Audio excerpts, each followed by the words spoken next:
So hey guys, welcome to असलस कास्ट। और आज हमारे साथ गेस्ट हैं वेदांत सोमानी, जिनका फिलोसॉफी में काफ़ी डीप इंटरेस्ट है और अभी रिसेंटली विपासना भी होके आए हैं। तो आइए जानते हैं उनकी क्या जर्नी रही, विपासना का एक्सपीरियंस कैसा रहा और क्या क्या चीज़ उन्होंने फिलोसॉफी के थ्रू सीखी। तो वेदांत भाई, कैसे हैं आप? बस बढ़िया। तुम बताओ।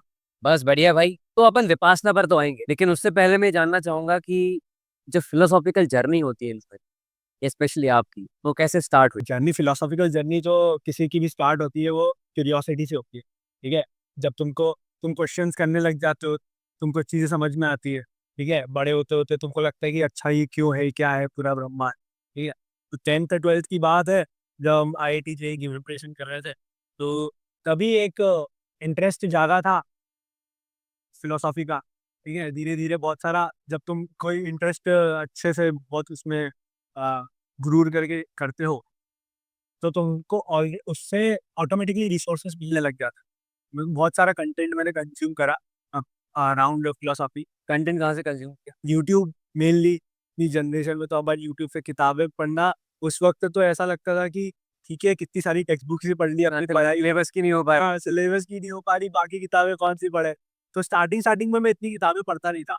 मेनली यूट्यूब पे ही वह जो छोटे मोटे पॉडकास्ट आते थे, बड़े बड़े पॉडकास्ट आते थे। एक्चुअली एक रॉ एंड रियल पॉडकास्ट आता था, प्रखर गुप्ता का, प्रखर एंड प्रवचन वाला चैनल पे आता था। एंड श्वेत आप दोबार विद ठीक है। वो वाला पॉडकास्ट मैंने लॉकडाउन में बहुत देखा। ठीक है। उसमें वो बहुत आर्टिकुलेटिवली अपनी चीज़ें डिस्कस करते थे, फिलोसॉफी के अराउंड भी डिस्कस करते थे, दूसरी टॉपिक्स भी थे। बट उससे एक जो क्वेश्चनिंग की हैबिट है और जो वे ऑफ थिंकिंग है, वो बहुत अच्छे से मेरे को समझ में आया। वहाँ से प्रफुल्ल गुप्ता को मैं बहुत रेगुलरली कंज्यूम करने लग गया था, उसका कंटेंट। और उसका एक एक्सपीरियंस उसने बताया था, रिसेंटली कभी बताया था, विपासना का। तो यूएसए में गया था वो, पहला उसका विपासना का सेशन वहाँ पे करा था। एंड देन इंडिया में भी दूसरा कराया था। And he is very good in story telling by the way. तो जिस तरह से उसने बताया कि विपासना में ऐसा ऐसा लगा था उसको, ऐसा एक्सपीरियंस हुआ था, तो मेरे को वो बहुत बहुत अच्छा लगा कि, और युक्ति संगत लगा कि ये कुछ भी ऐसा हौसला नहीं लग रहा है कि कुछ कल्पना वाला नहीं लग रहा है। ठीक है। तो मेरे को लगा कि जाके एक बार देखना चाहिए। ठीक है। लेकिन वो 10 दिन का जो तुमको कमिट करना पड़ता है, सारी चीजें छोड़ छाड़ के, फोन भी नहीं लेके जा सकते। ऐसा अपन नॉर्मली वेकेशन पे भी जाते हैं तो ऐसा होता है ना कि तुम ऑनलाइन रहना, कुछ काम पड़े तो फोन कर ले, ईमेल चेक कर लो, वो सारी चीजें भी, तुम्हारा फोन टोटली स्विच ऑफ है। हम्म। तुम सारे रेडिएशन से दूर रहते हो। तो वो वाला जो 10 दिन का कमिटमेंट है, वो निकालने में 2 साल लगता है, बहुत मुश्किल होता है एक्चुअल में। ऐसे कॉलेज लाइफ भी हो गई और जो हमारे वर्किंग लाइफ भी हो गई, उसमें 10 दिन निकालना बहुत मुश्किल। तो जैसे अभी फिलोसॉफी का बहुत अचानक से बहुत ज़्यादा क्रेज आने लगा यूथ में भी। तब से रिलीजन भी, अभी अगर जब से देखेंगे अपन, स्पेशली मोदी के टर्म के बाद, I don't know why, but धीरे धीरे करके रिलीजियस साइड भी जो अपने यूथ है वो ग्रो होता जा रहा है। अब अपन से पहले जो जनरेशन थी उसका उतना इंक्लिनेशन नहीं था, लेकिन अभी बहुत ज़्यादा बढ़ता जा रहा है। साथ ही साथ रिलीजन के बाद फिर क्या, फिलोसॉफी। तो फिलोसॉफी में लोग बहुत ज़्यादा डाइप डीप डाइव कर रहे हैं। मेरे को मेनली तो उसका रीजन ये लगता है कि जैसे इंटरनेट की वजह से जो वर्ल्ड बहुत ज्यादा कनेक्ट हो गया, इंफॉर्मेशन का बहुत ज्यादा, शेयरिंग हो रही हाँ एक्सेस बहुत इजीली है हमको। है। राइट। तो उसकी वजह से सब लोगों का जो लेवल है कॉन्शियसनेस का, वो धीरे धीरे, वो उसका पेस बढ़ गया। जल्दी तुम वहां तक पहुंच रहे हो। तो अभी तक लोग बोलते हैं ना कि बाद में जाना, तुम बूढ़े हो, यंग हो, अभी तो लाइफ जियो, बाद में जाना ये सब के लिए तो। सही बात। लेकिन वो लेवल जल्दी आ रहा है। लोग, जितनी जनरेशन हम आगे जा रहे हैं, उतना लोग जल्दी स्मार्ट हो रहे क्योंकि शेयरिंग ऑफ इन्फॉर्मेशन ज़्यादा हैं, बहुत बढ़ता जा ज्यादा रहा है। बढ़ता जा रहा तो अगर कोई न्यू भी है जिसको फिलोसॉफी में इंटरेस्ट आया है, रील्स के थ्रू, पॉडकास्ट के थ्रू, कहीं से भी, तो उसके लिए एक शॉर्ट एंड क्रिस्प डेफिनेशन क्या होगी फिलोसॉफी की जानने के है। लिए? शॉर्ट एंड क्विक डेफिनेशन तो यही होगी कि it is a study to find the meaning of life. Okay. और to understand existence, understand reality. जो भी तुम्हारे आसपास चल रहा है, जो भी तुम महसूस कर रहे हो, एक्सपीरियंस कर रहे हो, एग्जिस्टेंस जो तुम्हारी है, उसको समझने का जरिया है फिलोसॉफी। ठीक है। फिलोसॉफिकल लिटरेचर तुम्हें बहुत सारा मिल जाएगा। ठीक है। बहुत सारों में बहुत अलग अलग बातें भी लिखी है। ठीक है। अगर हमारा first attempt to philosophy, first attempt to understand life क्या होता है, हमारा जो कल्चर है, हमारा जो फैमिली का कल्चर है, वो सारा।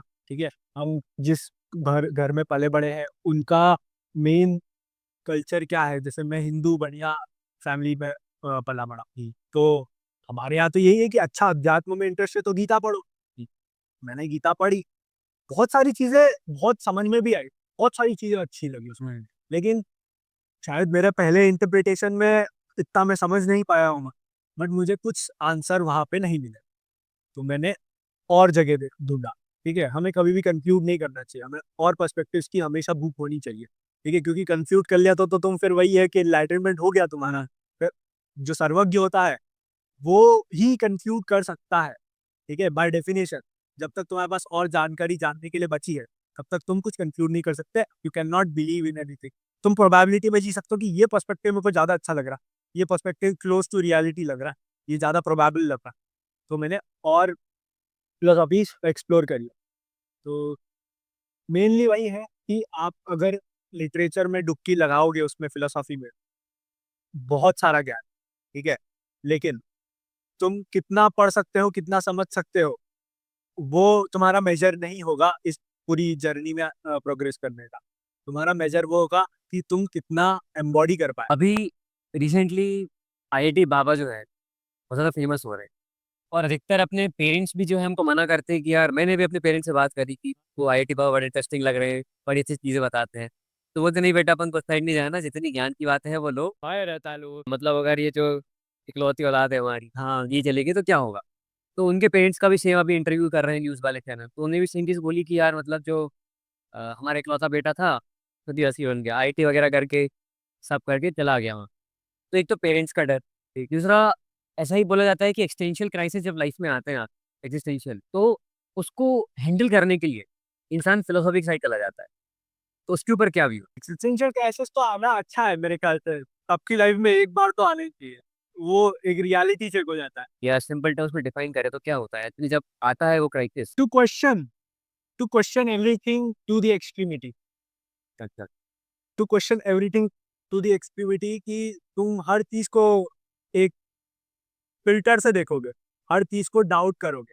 ठीक है, और जब जब तुम फिर पूरी रियलिटी को डिकंस्ट्रक्ट करते जाओगे तो तुम्हारे पास कुछ भी नहीं बचा, और वो तुमको एक क्राइसिस जैसा लगेगा। जैसे अपन बोलते हैं ना, मिड लाइफ क्राइसिस, एक क्राइसिस आ गया कि मैं क्यों हूँ इस दर? हाँ, एग्जिस्टेंशियल क्राइसिस, मेरा एग्जिस्टेंस क्यों है, क्या पर्पस है, इस पूरी लाइफ का क्या पर्पस है, मेरा क्या पर्पस है, किसी और का क्या पर्पस है, और पूरे ब्रह्मांड का क्या purpose? तो वो जब तुमको आता है तो तुम एक इग्नोरेंस इन ब्लिस वाले डोमेन से बाहर आ जाते हो।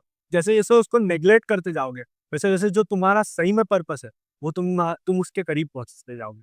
तो दैट्स वाई जो इग्नोरेंस में रहते लोग, ignorance is the bliss is a very popular quote, कि ठीक है, हमको कुछ मालूम नहीं, हमको कुछ एक्सिस्टेंशियल क्राइसिस नहीं आ रहा, हम खुश हैं हमारे, बट तुम at the same time aware नहीं हो, तुम एट द सेम टाइम बहुत सारी चीजों से व्याकुल भी हो रहे हो। ठीक है, यू आर सफरिंग, ठीक है, you suffer in some moments of life, you are happy in some moments of life, but तुमको वो ग्राफ ऊपर नीचे जो हो रहा है उससे कैसे मुक्त होना है, वही तो है मोक्ष, कि ये सारा जो भी माया है उससे मुक्त होना है। उसके लिए एग्जिस्टेंशियल क्राइसिस होना बहुत जरूरी है। अब जो पेरेंट्स वाला सीन है, तो पेरेंट्स में क्या होता है, that is also attachment only. ठीक है, आप बहुत बार बोल देते हैं, वो आईआईटी बाबा का मैंने अभी रिसेंटली, तूने जब मेरे को बताया था ना, तो मैंने देखा उनका कि क्या है, तब तक मेरे को बस इतना पता था कि वो एक ट्रेंड चल रहा है उनका, एक पॉपुलर हो गया है, कुंभ में कोई से बाबा, ठीक है, आईआईटी से हो गया है। मैंने जब उनका इंटरव्यू देखा तो वो एक पर्टिकुलर पॉइंट बहुत अच्छे से बताते हैं कि ये जितने भी फैमिली, क्योंकि वो उस चीज से गुजरे हुए हैं, कि फैमिली से एक किस्सा मैंने तो बताया था कि उनकी मम्मी ने बोला था कि वो अच्छे थे पढ़ने में, आईआईटी करा था, तो उनने बोल दिया कि आईएएस कर लो। तो बोला मेरे को नौकरी नहीं करनी, वो काम करना ही नहीं है। तो फिर उन्होंने बोला नहीं, एग्जाम निकाल दो ना, एग्जाम निकाल दो, काम मत करना। ठीक है, तो तब उनने एक्सप्रेस करा वो चीज कि ये कैसी बात चल रही है, कि बस दिखाने के लिए ये चीज करो, मैंने जो करना है, जो मेरा पर्पस है, जो मेरे को सही में इच्छा है, ठीक है, मेरी जो टेंडेंसी है करने की, वो किसी को उससे कोई मतलब नहीं। तो क्या इसका ये नहीं है कि अब पेरेंट्स है, उनकी एक्सपेक्टेशंस थी अपन से, अब ठीक है माना कि अपन को अध्यात्म की तरफ जाना है, लेकिन पेरेंट्स तो नहीं है ना उस लेवल ऑफ माइंडसेट के। हाँ, उनने अपन को बड़ा किया, अपने अंदर इन्वेस्ट किया कि यार ये हमारे बुढ़ापे में हमारा सहारा बनेगा, बिल्कुल। या फिर हर इंसान को सोशल वैलिडेशन चाहिए, और इसलिए पेरेंट्स अपने बच्चों को फोर्स भी करते हैं कि यार समाज उनकी तारीफ करे कि आपका बच्चा काफी अच्छा कर रहा है लाइफ के अंदर। तो उनका क्या होगा भाई, क्योंकि आप उनकी इकलौती संतान हो, और आप जाके अध्यात्म में चले गए, बाबा बन गए, उन सबको छोड़ के, तो उनका क्या होगा फिर? अब अगर हम पेरेंट्स को एज अ पेरेंट्स ना देखें, हाँ। उनको भी एज ए ह्यूमन बीइंग देखें, ठीक है, बिकॉज तुम भी पेरेंट बनोगे, मैं भी पेरेंट बनूंगा, अगर गृहस्थ जीवन में हम चाहते हैं तो उनको भी अगर ह्यूमन बीइंग देखे तो उनसे भी गलतियां होती है, को भगवान का दर्जा नहीं दिया जा सकता। अब उनने कुछ अपेक्षा करी है तो उस अपेक्षा का भोग तो उन्हें ही भोगना पड़ेगा। अगर बिना किसी अपेक्षा के, जो बहुत से माँ बाप करते हैं, ठीक है, प्रेम का अर्थ ही है बिना किसी अपेक्षा के आप स्नेह कर रहे हो, ठीक है, to give not to take, ठीक है, अगर टू टेक हो गया, कोई अपेक्षा हुई तो वो तो मोह हो। और अगर कोई भी माता पिता अपने संतान से मोह रखता है तो उसकी सफरिंग तो उसको भोगनी ही पड़ेगी। सफरिंग इन द सेंस ऐसी कि मतलब फिर वो उसको छोड़ के जाएगा तो आपको वो तो कदर सहना पड़ेगा। हाँ, आप अपेक्षा क्यों कर रहे हो? आपने उसमें इन्वेस्ट करा का क्या मतलब है? आप उसमें आरओआई ढूंढ रहे हो कि हमारा, हमने इतना पढ़ा बढ़ाया, हमारा को ये आरओआई है कि ये हमारा बुढ़ापे में सहारा रहेगा। ऐसा नहीं होता है। बुढ़ापे में सहारा आपको खुद का बुढ़ापा खुद समझना है, ठीक है। मैं ये नहीं बोल रहा हूँ कि लोग अपने माँ बाप को छोड़ के चले जाए, वृद्धाश्रम में डाल, बिल्कुल भी ये नहीं बोल रहा। लेकिन माँ बाप के पर्सपेक्टिव से उनका जो कर्तव्य है, उनकी जो अपेक्षाएं हैं, क्या उनकी अपेक्षाएं उनके कंट्रोल में है? अगर वो नहीं है तो फिर उनकी अपेक्षा से ही उनको सफरिंग हो रही है, उनको अपनी संतान से सफरिंग नहीं हो रही। ठीक है, आपने अपना जीवन जी लिया, ठीक है, अब जो आपकी संतान है वो अपना जीवन नहीं की, उसको मोक्ष में जाना है, उसको अपने अटैचमेंट से दूर होना है, उसको अपने बंधनों से दूर होना है। जिम्मेदारियां क्या है? जिम्मेदारियां बंधन ही होती है, ठीक है, सारी जिम्मेदारियां नहीं, ठीक है, लेकिन जो अपन स्थूल स्थूल जिम्मेदारियां मेजर ऐसे बोलते हैं अपने सांसारिक जीवन में, सामाजिक जीवन में, वो सारी जिम्मेदारियां एक तरह से बंधन होती है। तो क्या इंसान को लग्जरी की तरफ या फिर बेटर सुख की तरफ नहीं जाना चाहिए? तुम करो, हम्म। तुम पैसा खूब कमा लो, उसके बाद में रियलाइज होगा कि इसका कोई मतलब नहीं है, ठीक है। अगर हम खुद का एक्सपीरियंस जो भी है, ठीक है, सब कुछ क्या है, खुद का एक्सपीरियंस है, जो भी पूरा वर्ल्ड है, जो भी पूरा ब्रह्मांड है, तुम एक्सपीरियंस किससे कर रहे हो? तुम खुद से एक्सपीरियंस कर रहे हो, ठीक है। तुम्हारी जो सेंसेशन है, तुम्हारी जो फाइव सेंसेस है, तुम उससे एक्सपीरियंस कर रहे हो, और उस एक्सपीरियंस को जैसे जैसे तुम अपनी कॉन्शियसनेस के साथ एसोसिएट करते हो, अलग अलग इमोशंस उसके साथ में बनाते हो, वैसे वैसे तुम उसको एक स्टोरी बनाते हो खुद की, ठीक है। खुद से उस तरीके से तुम बात करते हो, खुद की रियलिटी वैसी होती है ना। तो जो स्टेट ऑफ द माइंड है वो तो वही है, वो तो अभी भी व्याकुल हो रहा है कि और चाहिए, ठीक है, और वो नहीं चाहिए, जो जो चाहिए वो नहीं मिला अगर, तो तुम सफर करोगे। खुद की मेरी थ्योरी थी कि फॉर एग्जांपल तीन चीज में ये डिवाइड होती है अपनी जो भी इच्छा होती है कुछ भी। सबसे पहला होता है अपनी बेसिक नेसेसिटी, आपसे दाल रोटी है खाने के लिए, और आपके पास एक रहने को घर है, आपके पास करने को कुछ काम है जिससे आप पैसे कमा रहे हो, बेसिक अर्निंग हो रही है आप। फिर आती है अपनी बॉन्ड्स, यार भाई एक मेरे पास कार होती तो मैं धूप से बच जाता, एक बाइक होती जल्दी पहुंच जाता टाइम पे, ये हो गई अपनी बॉन्ड्स। फिर आती है डिजायर, बाइक भी आपके पास, कार भी है, आपकी बॉन्ड्स पूरी हो रही है, लेकिन आपको फिर डिजायर आ रहा है, बाइक होती तो बीएमडब्ल्यू की होती, कावासाकी निंजा की होती, या कार होती तो रोल्स रॉयस होती। तो I think want is a good thing, desire भी काफी हद तक ठीक है, लेकिन डिजायर को भी आपको कंट्रोल करना आना चाहिए। And according to me that is what I believe कि जहाँ पर एक फिलोसॉफी का एक अच्छा एंगल आना चाहिए कि मतलब आपके डिजायर को आप किस तरीके से कंट्रोल कर पा रहे ये पता है, ये अभी भी ना हम एक ब्रिज पे चल रहे हैं, ना हम पूरे आध्यात्मिक पैराडाइम में आ रहे हैं, ना हम पूरे सांसारिक पैराडाइम में आ रहे हैं, ठीक है। नवल रविकांत की एक मेरे को बात याद आती है कि सबसे पहले तुम, जो भी चीजें है, वेल्थ क्रिएट करने का पर्पस ही होना चाहिए कि जितनी भी बेसिक अनहैप्पीनेस की चीजें हैं, ठीक है, पॉवर्टी हो गई, खाना नहीं मिल रहा है, वो हटा दो, ठीक है। इतना सेल्फ सफिशिएंट हो जाओ कि जो बेसिक अनहैप्पीनेस की चीजें वो हट गई है। अब वो नीड तुमको अच्छे से करना है कि क्या मेरी टाटा नैनो नीड है या मेरी पर्सिडीज नीड है, ठीक है। पर्पस ये है कि तुमको टाइम पे काम करने के लिए पहुंचना है, ठीक है। लेकिन तुम देखा होगा बड़े बड़े लोगों को कार से फर्क नहीं पड़ता, कौन सी कार, ठीक है, जो काम करते हैं, वो पीछे बैठते हैं गाड़ी में, ड्राइवर चलाता है और वो जाता हैं। इवन काफी रील्स में भी अभी इंस्टाग्राम पर वायरल हो रही, काफी ऐसे घर है जहाँ पर मर्सिडीज खड़ी है, रोल्स रॉयस खड़ी है, लैम्बोर्गिनी खड़ी है, लेकिन वहीं पे उनके बगल में एक वरना भी खड़ी है, और वो अपने मोस्टली काम वरना से कर रहे करना से हैं। कर। That is just to show off कि हाँ भाई हमारे पास पैसा है, हाँ, हम चीजें हैं हमारे पास, लेकिन हम यूज वही चीज, देखो शायद कुछ कुछ में बिजनेस के उसमें आ जाएगा कि शो ऑफ रेट, जैसे रियल एस्टेट वाला सेक्टर है, वहां पर आपको शो ऑफ करना पड़ता है। सब लोग पे एनलाइटेंड नहीं, हाँ। ठीक है।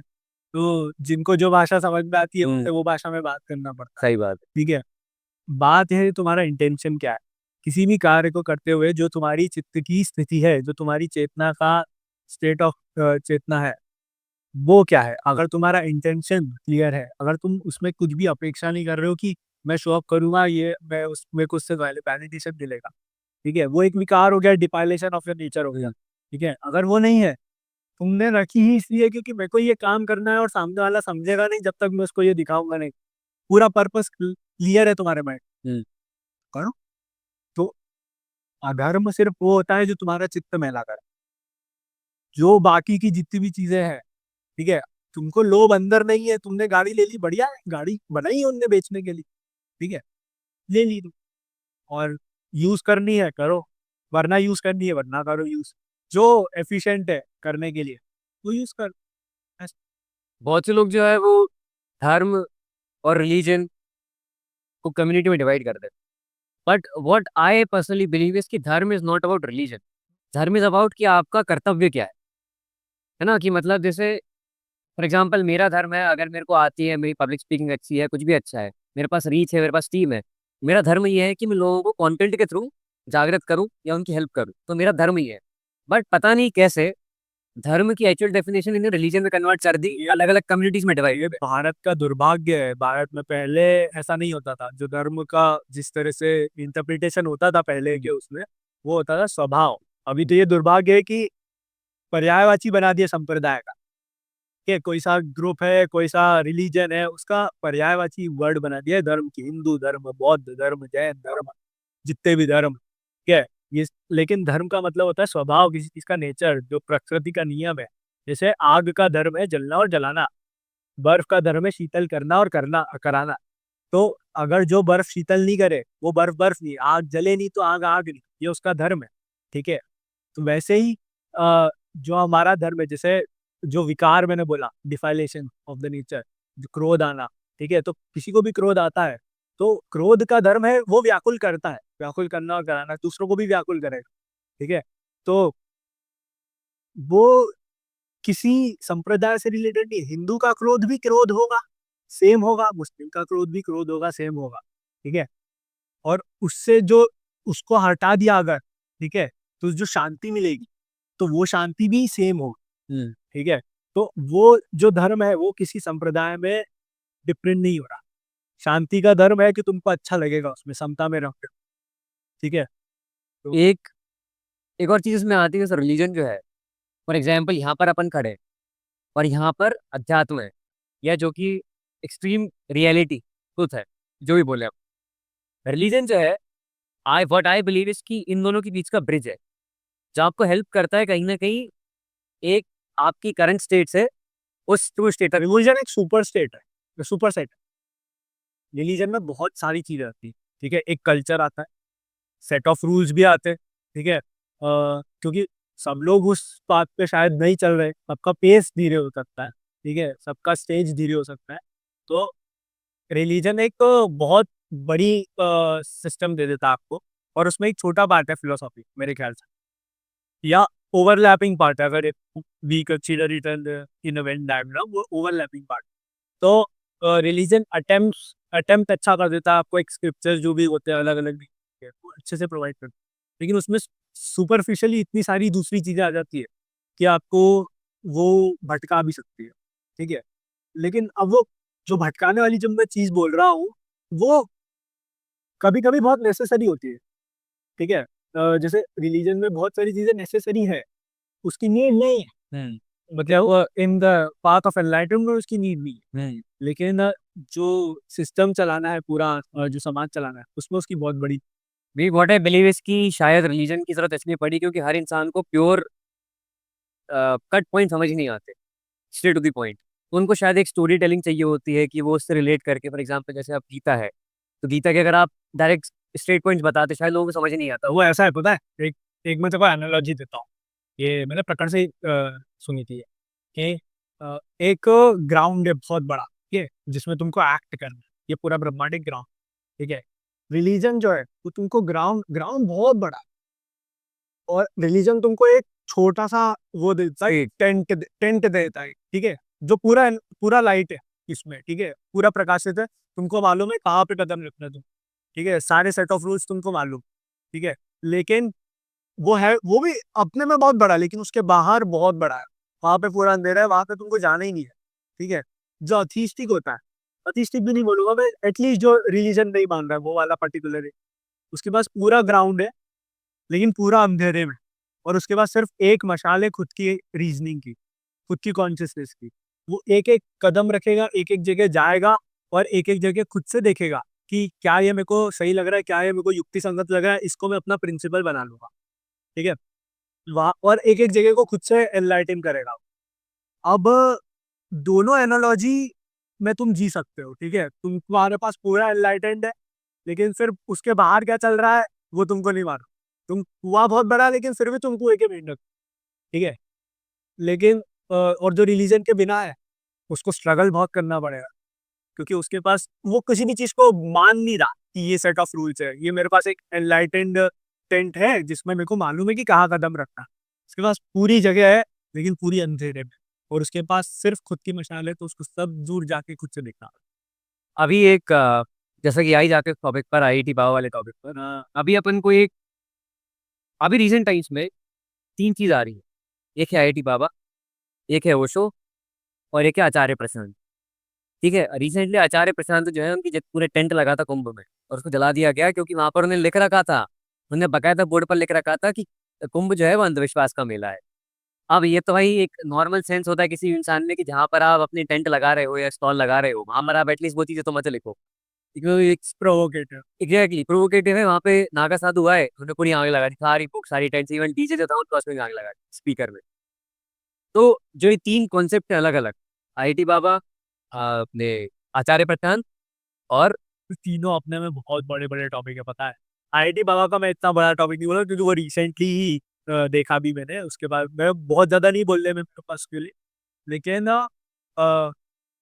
कुछ कुछ बातें है युक्ति संगत, कुछ कुछ बातें सनकी भी लगती है मेरे को कि ये तो ठीक है, बट एक पॉइंट वो है कि जो वो प्रॉपर स्टोनर है, ठीक है, वो तो सेल्फ प्रोक्लेम्ड है, उन खुद ही मान ले कि हाँ चरस गांजा सब, और वो लाइक भोले बाबा का प्रसाद बांट के पीते हैं, वो एक पूरा जो ट्रेंड है बाबाओं में भी है, जो भी है। इवन इसका भी मैं एक मिथ भंग करना चाहूंगा। जो अधिकतर अपन फोटो देखते हैं शिव जी की, उसमें वो ऐसा हुक्का मारते हुए दिखते हैं, वो असलियत में एक हुक्का है ही नहीं। क्या है वो, मेरे को तो वो सिंगी है, वो एक म्यूजिकल इंस्ट्रूमेंट होता है। है। हाँ, जो अधिकतर, हाँ ऐसा पोर्ट्रे किया है। अभी रिसेंटली एक पॉडकास्ट देख रहा था, वहीं पे मैंने पता चला मेरे को भी कि वो सिंगी है, वो जो बजा रहे हैं वो सिंगी को, वो चरस या गांजो कुछ ऐसा हुक्का वगैरह नहीं है वो। क्या। हाँ। और इवन जो आईआईटी बाबा वाला कॉन्सेप्ट है, अब वो क्या है कितना है, बट वो दो तीन चीजें मेरे को देखने को मिली इस पूरे ओवरऑल, अगर उसको अपन उस केस को ले। पहला तो आईआईटी बाबा जो है, वो अगर उन्होंने आईआईटी करी है, एंड कहीं ना कुछ उनकी लाइफ में हुआ है which led him to that particular situation, फिर उस पे सीधे करते हो फिर। है ना। मतलब अगर बताओ, कोई भी ऐसा इंसान होगा जो कि जिसकी लाइफ नॉर्मल चल रही है कुछ भी है, तो वो नहीं जाएगा उस फील्ड में वापस। क्यों नहीं जाए। मतलब अगर इफ वो, जैसा उनका कहना है कि उनको डीप क्वेश्चंस आने लगे, ऐसा क्यों ऐसा क्यों। तुम्हें अपने को भी आ रहे हैं, अभी इस पॉइंट पे भी आ रहे हैं अपने को। वो बस वो है कि अपन उसकी इंटेंसिटी के पीछे कितनी जोरों से भाग रहे हैं, ठीक है। जैसे मेरे पिताजी ने एक एनालॉजी की थी मेरे को सेम, कि जो अध्यात्म का वो है, एनलाइटनमेंट मान लो, मोक्ष मान लो, वो सूर्य है। तो गुरुत्वाकर्षण, उसकी ग्रेविटी इतनी तेज है कि तुमको इंटरेस्ट आ गया उसमें तो खींचता ले जाएगा तुम्हारा। और तुम हो पृथ्वी, तुम उसके अराउंड ऑर्बिट कर रहे हो, ठीक है। और ये जो ऑर्बिट है पूरा, वो तुम्हारा संसार है, तुम उसमें चल रहे हो, और धीरे धीरे धीरे धीरे तुम उसकी तरफ जा ही रहे, ठीक है। तुम्हारा जो पेस है, थोड़ा सा इधर हुआ कि तुम खींचते खींचते खींचते उसकी तरफ चले जाओगे, समझ आओगे। थोड़ा सा धीरे हुआ तो तुम दूसरी तरफ चले जाओगे, हेडोनिस्टिक हो जाओगे, लेट्स से, ठीक है। तो इसको भी, हेडोनिस्टिक को भी अलग तरीके से देखा जा सकता है, बट लेट्स से अभी के लिए वो अदर हो गया, ठीक है। तो अ, जैसे ही तुमको थोड़ा सा इंक्लाइनेशन आया, और जो सूर्य है वो, उसमें समा जाना, जो मोक्ष है उसमें समा जाना इतना इतना इम्पोर्टेंट है, इतना कि उसके अलावा कुछ और मैटर ही नहीं करता। नथिंग मैटर्स एट ऑल, ठीक है। व्यर्थ है, बाकी सारी चीजें व्यर्थ। जो कोर अध्यात्म में to merge with the supreme, वो उसका गुरुत्वाकर्षण इतना ज्यादा है कि तुम उसमें समा जाओ, ठीक है। अब और सब लोग चल रहे हैं, लेकिन सबका स्टेट अलग है, सबका वहां तक जाने का पेस अलग है। कुछ कुछ लोग ऑर्बिट से बाहर भी हो जाते हैं, फिर धीरे धीरे शायद वापस आए, ठीक है। लेकिन ये पूरा एनालॉजी है, उन्होंने मेरे को समझाया था कि तुम्हारा इंटरेस्ट है उसमें, ये बहुत अच्छा है, ठीक है। बट ये जो पूरा है उसको ध्यान से समझ के करना, जो भी करना, क्योंकि अगर तुम निकल गए तो फिर तुम उसमें घुस जाओ, और उन्हें उस चीज से कोई दिक्कत नहीं है, बट वो मेरे को बस समझा रहे हैं कि ऐसा है। और फिर अगर उसमें घुस गए और फिर बाद में तुमको ऐसा लगे कि नहीं यार मेरी तो अभी भी कामना रहेगी, तो फिर तुम मोक्ष के द्वार पे आके खड़े होके भी अंदर नहीं जा पाओगे। सही बात। ये तुमको वापस आना पड़ेगा। लाइक लाइक लेट्स से कि तुम चलो वहां तक तो पहुंचे। नहीं, मेरा कॉन्सेप्ट इस आईआईटी वाले केस में ऐसा था कि जैसे ये अभी सोसाइटी का दुर्भाग्य है या कुछ भी है, न्यूज़ रिपोर्टर उनके पास जा रहे हैं, उस बंदे के पास उतनी प्यारी बुक है, लिटरली अगर उसने कई बुक उनने बुक पब्लिश करी कभी तो I would literally purchase that. वो बुक के बारे में कोई बात नहीं कर रहा है, सिर्फ एक दो बार पूछने के बुक में क्या है, कहाँ से ये क्या, और कमेंट सेक्शन खोल के देखोगे उसके सब न्यूज़ रिपोर्टर गाली दे रहे हैं। भाई तुम बार बार जाके उससे वो पूछ रहे परिवार क्यों छोड़ा, ये क्यों छोड़ा। भाई जो चीज वो कर रहा है उसके बारे में पूछो ना यार उससे। बात ये पता है, सबके वो मेजर सवाल, उनको मालूम है कि मेजर सवाल लोगों के क्या है, लोग एक्चुअली कि सन्यासी क्यों बने। नहीं, यंग जनरेशन जो अपनी है उसके सवाल वो है ही नहीं क्यों बने, उसके जानना है कि किस कारण से तुम बने। वो एक होता है कि आप मजबूरी कारण बन गए, और एक हो रहा है आपको उसमें ज्यादा फैसिनेटिंग लगा, आपको वो क्या खींचा आपको उसकी तरफ, उस कारण से आप बने। तो लोगों को ये जानने में उत्सुकता नहीं है कि आप अब न्यूज चैनल जो देख रहे हैं अपने पेरेंट्स, शायद में भी उनको उत्सुकता हो जानने में कि यार इसका क्या होगा, माता पिता का क्या हो रहा है, बट अपन को उस चीज से फर्क नहीं पड़ता है। व्हाट वी वांट इज कि उस कॉपी में क्या लिखा। मैं बोला ना, जो नई जनरेशन है वो ज्यादा पेस से स्मार्ट हो। हाँ एग्जैक्टली। तो व्हाट आई बिलीव कि, और मैंने बहुत स्क्रॉल किया यूट्यूब में, अगर कहीं भी ऐसी जगह नहीं मिली, कोई भी ऐसा चैनल नहीं मिला जहाँ पर मुझे एक्चुअली में वो बुक में क्या लिखा है, उस कॉपी में क्या लिखा है उसके बारे में कुछ ढंग की चीज मिल रही है। परेशान कर रहे हैं उनको, जा रहे हैं आप, वो अपनी स्टेट में है उसको पागल बोल रहे हैं, तो भाई ठीक है यार, it's not good to comment on anyone.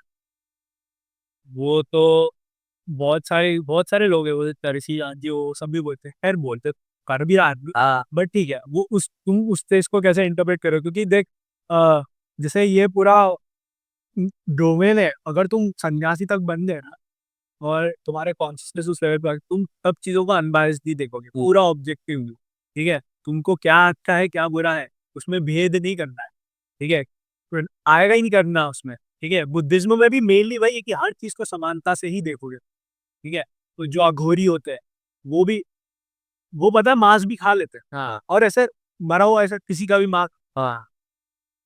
क्यों, किसी अपन अपने को किसी को समाज में अपन देख ले तो ऐसा लगे कि क्या भयावह है जीवन जीत, ठीक है। और उनको सामने डेजर्ट भी ला के रख दोगे वो भी समान है, ठीक है, ये समान है वो समान है, कुछ भी अच्छा नहीं है कुछ भी बुरा नहीं है, सब कुछ अनबैड। अगर ऐसे ही देखोगे तो जो जितने नशे वाली चीजें हैं वो भी समान है, हाँ हर चीज करके देख लो, किसी चीज का कोई वो नहीं है सिग्निफिकेंस ज्यादा है सब, ठीक है। तो बेसिकली आप विपासना के एक्सपीरियंस पे आते हैं, तो वहां पर कैसे जाना हुआ, कितना कुछ खर्चा वगैरह आता है, या फिर अब कुछ भी नहीं आता, अच्छे it is free of, it is totally free of, वो पूरा चैरिटी बेसिस पे चलता है। अच्छा, कहाँ कहाँ पर इसके इंडिया में सेंटर। इंडिया इसके all over the world centres है, अच्छा। इंडिया में भी बहुत जगह हो गए।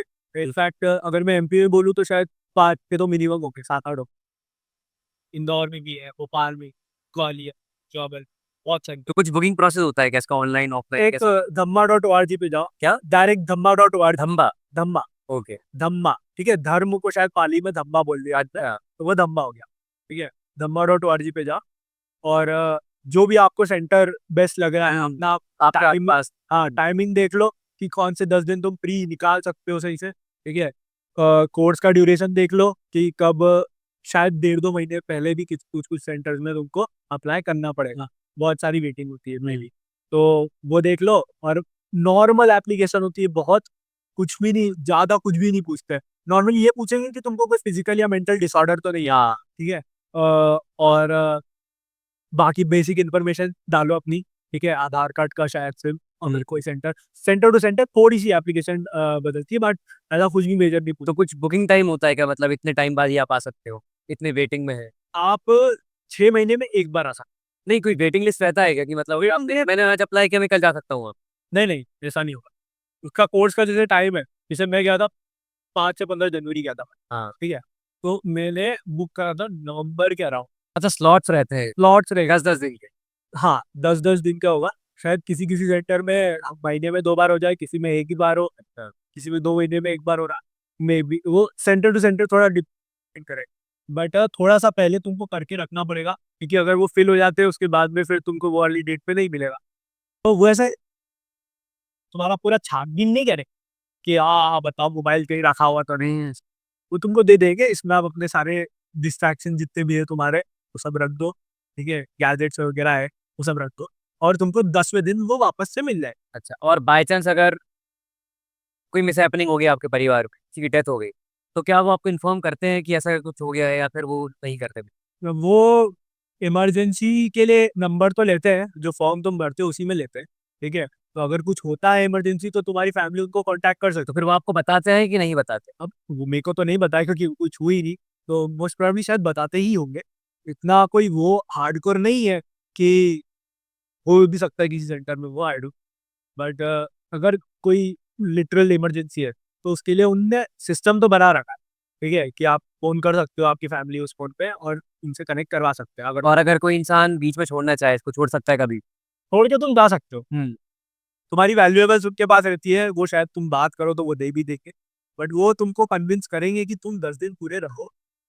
और मेरे खुद के एक्सपीरियंस में भी हुआ था, 4-5 लोग थे जो छोड़ के जाने वाले थे, हम्म। उनका मौन भी टूट गया था।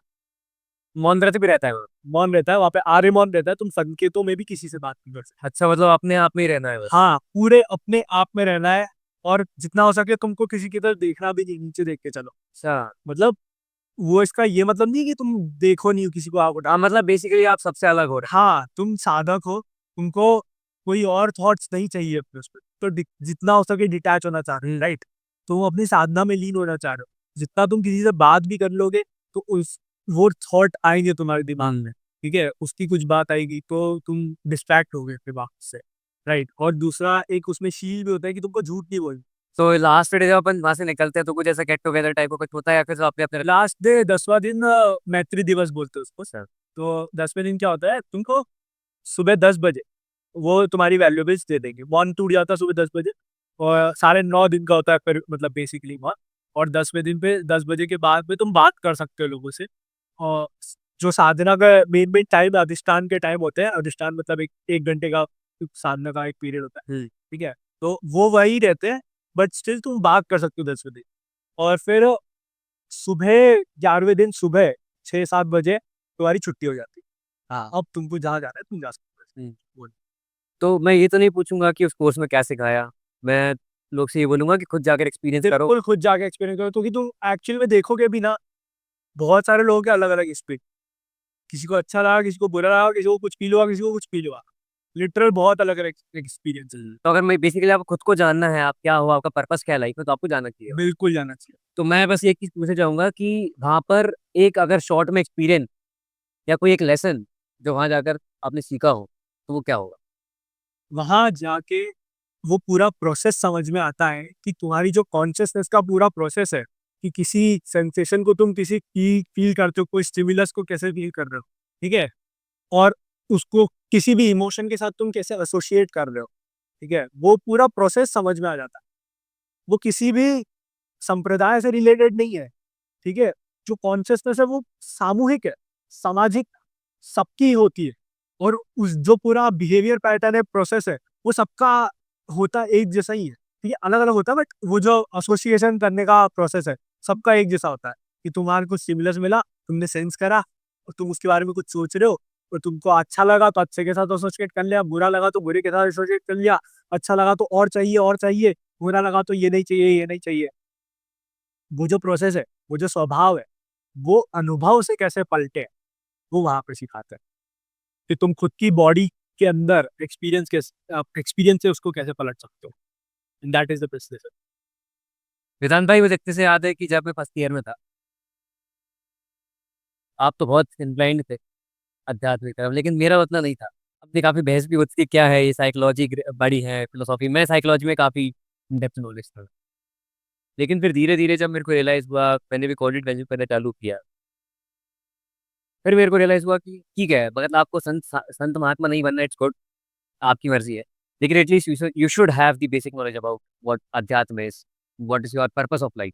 और शायद विपासना एक काफी अच्छा तरीका बन वो सकता है एक्चुअल में जैसे जिसको इंक्लाइनेशन इतना नहीं भी हो, गृहस्थ जीवन के लिए बहुत अच्छे से वो समझाते हैं कि तुम गृहस्थ जीवन में रह के धर्म कैसे अपने जीवन में ला सकते हो, ठीक है, या अध्यात्म ही कैसे अपने जीवन में समझ सकते हो।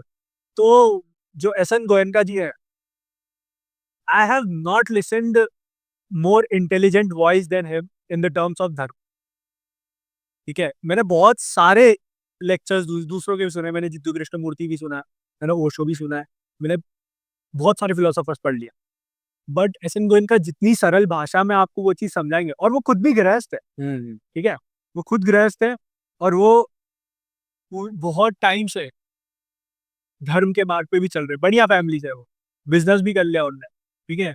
सब उनको समझ में आती है कि जो लोग हैं दूसरे, वो किस तरह से उनका बिहेवियर है अभी, ठीक है। एक एक बहुत इंपॉर्टेंट प्रिंसिपल मेरे को वहां से ये भी समझ में आया कि तुम अहंकार मत करो तुम्हारे अध्यात्म का। किसी को कुछ समझ में आ रहा है बात, तो किसी को कुछ नहीं समझ में आ रहा है, कोई अपनी दार्शनिक मान्यताओं के लेपों में लिपटा हुआ है, पूजा अर्चना मौज दान जो भी है ना, आराधना कर रहा है अपने उपास्य देव की, जो भी जितना भी, ठीक है। और कोई एकदम अध्यात्म में ऐसा है कि नहीं हम समतापूर्ण है, हमको इस सब चीजों से फर्क नहीं पड़ता, इन सब चीजों से ऊपर उठ चुके हैं, वो उनको नीचे की नजरों से देखता है। अगर वो भी एक ट्रू सेंस ऑफ अध्यात्म नहीं है। वो नहीं है, क्योंकि तुम उसके प्रति करुणा तुम्हारी जाग नहीं रही है कि अरे इसको अभी ज्ञानता है, या तुम उसका भाव नहीं समझ पा रहे हो, तुम अपने आप को सुपीरियर समझ तो सुपीरियर समझ रहे हो। तो वैसे जिस जिस पॉइंट में तुम लोग अपने आप को सुपीरियर समझा, वैसे ही तुम इंफीरियर हो गए, ठीक है। क्योंकि चित्त को एकाग्र करने के बहुत सारे तरीके हैं। जो रिलीजियस है, जो अपना अपन ईश्वर की मूर्ति पूजा जो करते हैं, वो चित्त को एकाग्र करने का बहुत अच्छा तरीका है, क्योंकि तुम एक फॉर्म इमेजिन कर सकते हो, ठीक है। लेकिन अ, उसमें तुम वो फॉर्म के ऊपर जब डिपेंडेंट हो जाओ, तब दिक्कत हो जाती चैनल वगैरह है कुछ पे यहाँ पे। है। हाँ, उनका ही 10 दिन का जो पूरा विपासना का डिस्कोर्स है, उसके अलावा भी बहुत सारे लेक्चर्स होंगे आई गेस, बट 10 दिन का जो 1.5 घंटे के हमको शाम को जब आप कोई आया हाँ, वो जो 1.5 घंटे के प्रवचन होते थे रोज 10 दिन के, उसका पूरा एक डिस्कोर्स अवेलेबल है यूट्यूब पर। हाँ। और मैं बोलूंगा किसी को भी अगर जाना है तो पहले एक बार वो देखो, ठीक है। फिर अपना परफेक्ट बना पाओ आप। हाँ, बट ऐसे बहुत ज्यादा जरूरत नहीं है, मैं तो रिकमेंड करूंगा कि तुम चले जाओ, 10 दिन का बुक करो, जब भी तुमको फ्री टाइम मिल रहा है चले जाओ, वेकेशन की तरह बिल्कुल मान के मत जाना। तो मतलब दोस्तों के साथ नहीं है ना, अकेले अपने अकेले विजुअल को भी जाओ।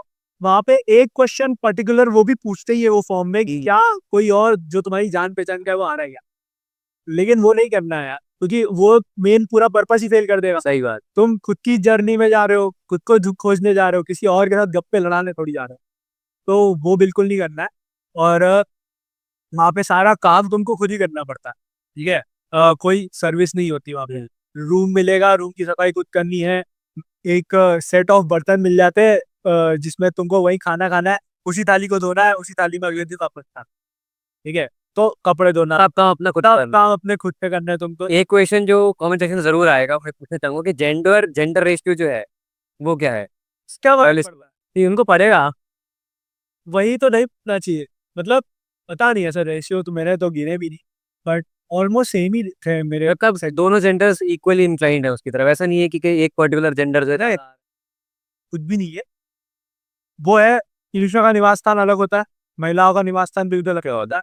उसमें कुछ भी तुम अपने पुरुष से ही, अपने रूममेट से ही बात नहीं कर सकते हो। उनसे तो क्या जाके बात कर रही बात, ठीक है। मेरे रूममेट ऐसे थे, मेरी तरह आंख उठा के भी नहीं देखते थे। मैं कुछ काम कर रहा हूँ कमरे से तो वो निकल जाएंगे, वो कुछ काम करे तो मैं निकल जाऊंगा। तो हम पूरा अपना आइसोलेशन मेंटेन बेसिकली लिए अपनी थॉट्स में खोए रहना है। हाँ, एक बहुत बड़ा पर्दा था हमारे नाम के बीच में। अच्छा। हाँ, तो पूरा आइसोलेशन ऐसा है।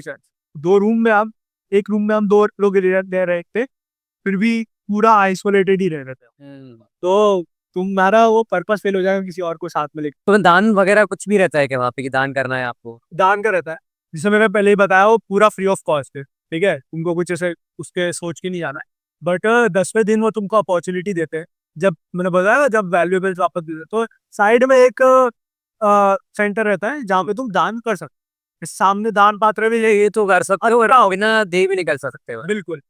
लेकिन जो भाव है वो ये होना चाहिए दाम देते वक्त कि ये मनोस्थिति नहीं होना चाहिए कि 10 दिन का इतना लगा, खाने का इतना लगा होगा, रहने का इतना लगा होगा, ये मनोस्थिति से दान नहीं देना। दान इससे देना है कि किसी और को ये विद्या किस तरह उपलब्ध हो पाए आगे, ठीक है।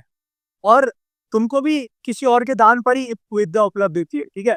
तो तुम्हारा जो पूरे 10 दिन का रहना है वो एक भिक्षु माफिक होना चाहिए। भिक्षु माने भिखारी, ठीक है। तो जो भी साधक होता है, जो सन्यासी होता है, वो जो भी छोड़ के आता है, घर बार गृहस्थ छोड़ के आता है, वो समाज के ऊपर डिपेंडेंट होता है, ठीक है, अपनी का जीवन यापन के लिए, खाने वगैरह के लिए। तो वो भिक्षु का जीवन जीता है।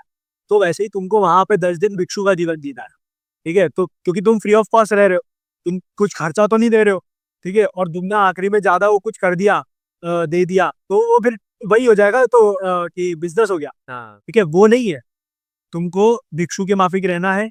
किसी और के दाम पे जी रहे हो तो किसी और के दान पे खाना खा रहे हो, पूरी व्यवस्था किसी और के दाम पे चल तो रही जब अपन जाते हैं छोड़ के, तो तब उस टाइम दिमाग में क्या थॉट आता है, कितना देना चाहिए, या क्या क्या माइंडसेट रहता है है। जो आपको लगे, मैंने बोला ना, मेरा सही छट गया था उस टाइम। मेरा माइंडसेट वही था कि किसी और को, मैं भी अब ऐसे स्टूडेंट हूँ, मेरी है थोड़ी बहुत कमाई, बट स्टिल, तो मेरा माइंडसेट यही था कि किसी और को ये विद्या कैसे उपलब्ध हो पाए।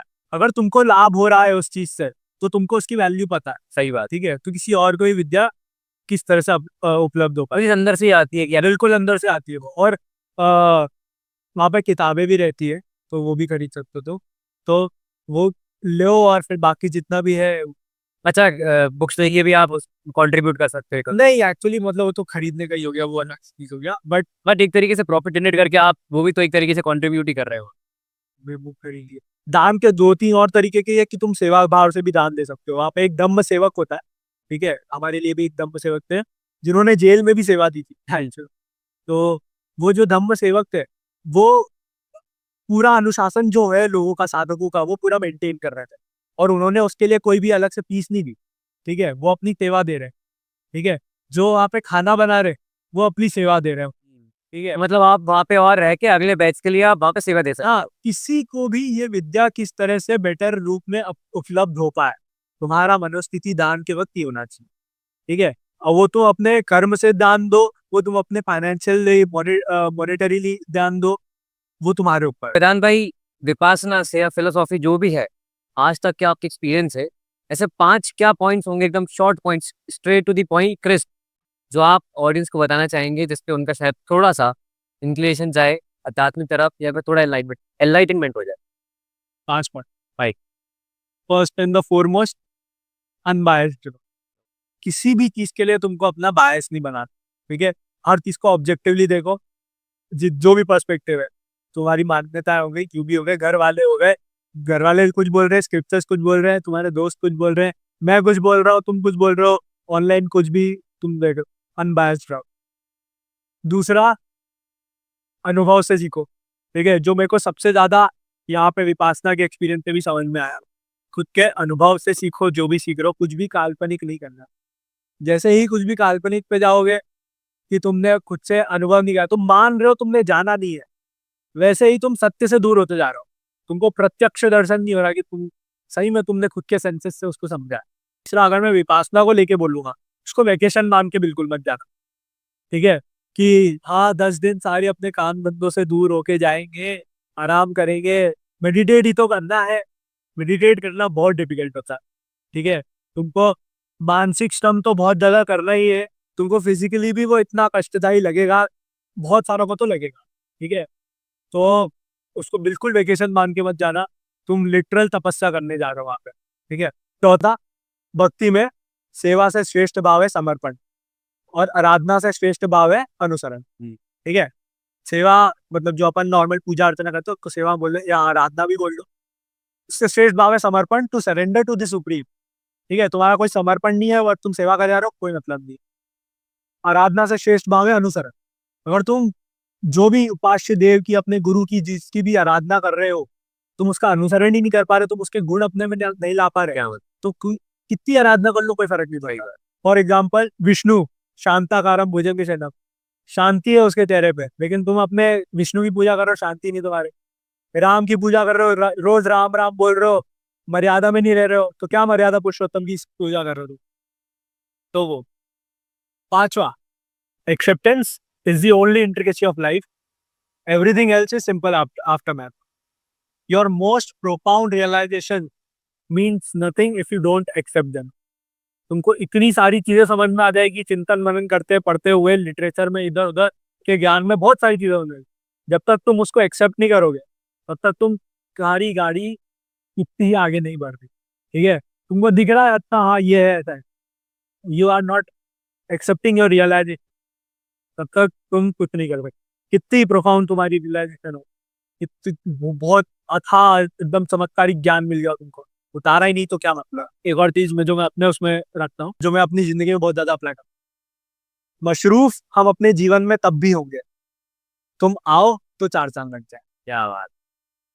नहीं आओगे तब भी हम मशरूफ रहेंगे, हम अपने जीवन में मजे ले रहे हैं। आओगे तो भी कोई दिक्कत नहीं है, चार चांद लग जाएंगे, अरे और अच्छा मजा आ गया, किसान मजा। नहीं आओगे तब भी हम मशरूफ तो है ही। किसी भी रिलेशन में या किसी वस्तु में कि कहीं पे भी अपेक्षा ना करने के लिए तुमको एक ये कोड बहुत हेल्प करता है, मेरे को बहुत हेल्प करता है। मशरूफ हम अपने जीवन में तब भी होंगे, तुम आओ तो चार चांद लग जाए। इस पॉडकास्ट में आपको जो भी पार्ट सबसे बेस्ट लगा हो वो कमेंट सेक्शन में ज़रूर मेंशन करें और अपने फ्रेंड्स के साथ इस पॉडकास्ट को ज़रूर शेयर करें। लाइक शेयर सब्सक्राइब करना ना भूलें, क्योंकि आपके सब्सक्राइब करने से हम और बेहतर गेस्ट इस पॉडकास्ट पर लेके आ पाएंगे। Thank you so much, see you in the next one.